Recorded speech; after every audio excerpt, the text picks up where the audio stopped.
আসসালামু আলাইকুম রহমতুল্লাহ। আজ আমি আপনাদের সঙ্গে আলোচনা করব যেই আমল করলে বা যেই দোয়া পাঠ করলে পুলসিরাতের পুল বিজলি চমকানোর ন্যায় পার হতে পারবেন, এবং যেই দোয়া পড়লে আপনার কবরের আযাব থেকে বাঁচতে পারবেন, এবং যেই দোয়া পড়লে আপনার জীবনের সমস্ত গুনাহ আল্লাহ মাফ করে দিবেন।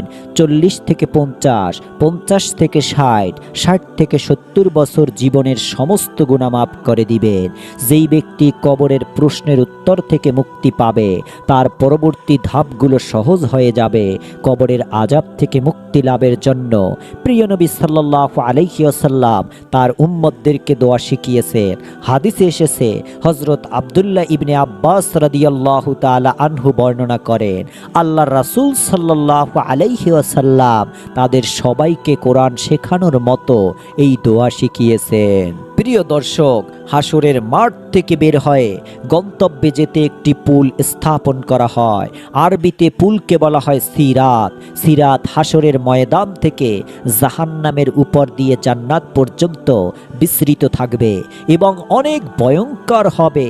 মানুষের আমলনামা ও ওজন এবং হিসাব নিকাশের পর সবাইকে ফেরেশতারা আল্লাহর নির্দেশে পুল সিরাত দেখিয়ে দিয়ে বলবে, এটা তোমাদের গন্তব্যে পৌঁছানোর পথ।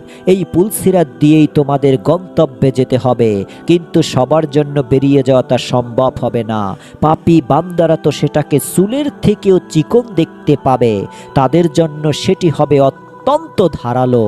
তারা ওই পুলে আরোহণ করা মাত্রই তাদের পা কেটে নিম্নস্থ জাহান্নামে নিক্ষিপ্ত হবে, আর নেককারদের জন্য হবে সুশান্ত পথ। তারা তাদের তারতম্য অনুযায়ী নিজ গতিতে জান্নাতে পৌঁছে যাবে।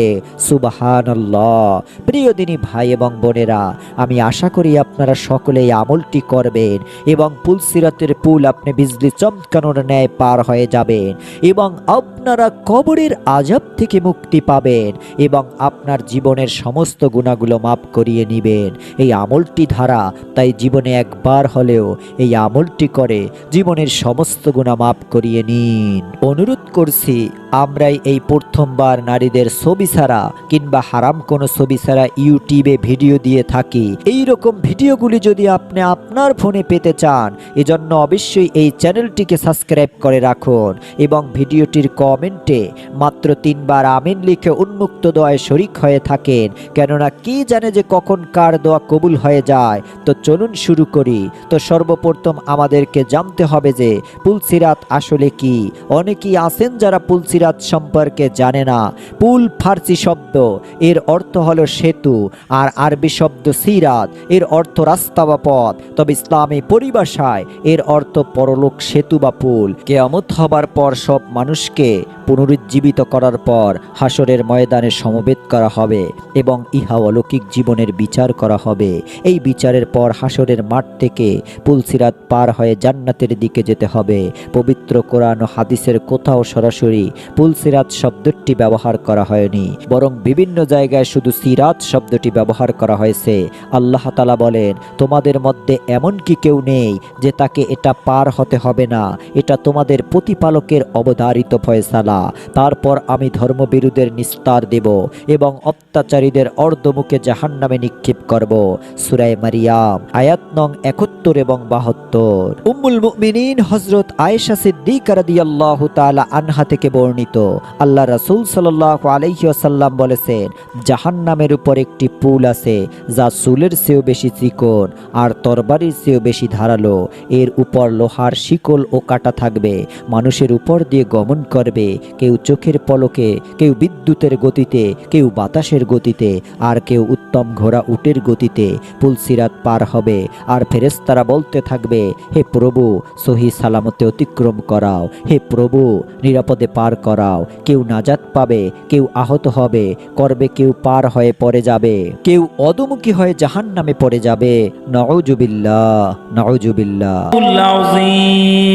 প্রিয় দর্শক, আশা করি সূরাটি আপনাদের ভালো লেগেছে। এবার আমরা আমলটির দোয়া বলবো। দোয়াটি হলো বিসমিল্লাহির রহমানির রহিম। আল্লাহুম্মা আউযু বিকা মিন আযাবি জাহান্নাম ওয়া আউযু বিকা মিন আযাবিল কবর ওয়া আউযু বিকা মিন ফিতনাতিল মাহইয়া ওয়াল মামামাতি। আশা করি আপনারা সকলেই দোয়াটি শুনতে পেরেছেন। রাসূল সাল্লাল্লাহু আলাইহি সাল্লাম যেই দোয়াটি সাহাবাদেরকে শিক্ষা দিলেন সেটি হলো রব্বানা আতিনা ফিদ দুনিয়া হাসানাতাও ওয়া ফিল আখিরাতি হাসানাতাও ওয়া কিনা আযাবান্নার। অর্থ, হে আমাদের রব, আমাদের ইহকালে কল্যাণ দান করুন এবং পরকালেও কল্যাণ দান করো, আর আমাদের দোজখ থেকে রক্ষা করো। সূরা বাকারা 201। তো সম্মানিত দর্শক, আশা করি সকলে ভালো থাকবেন, সুস্থ থাকবেন। আসসালামু আলাইকুম ওয়া রাহমাতুল্লাহি ওয়া বারাকাতুহু।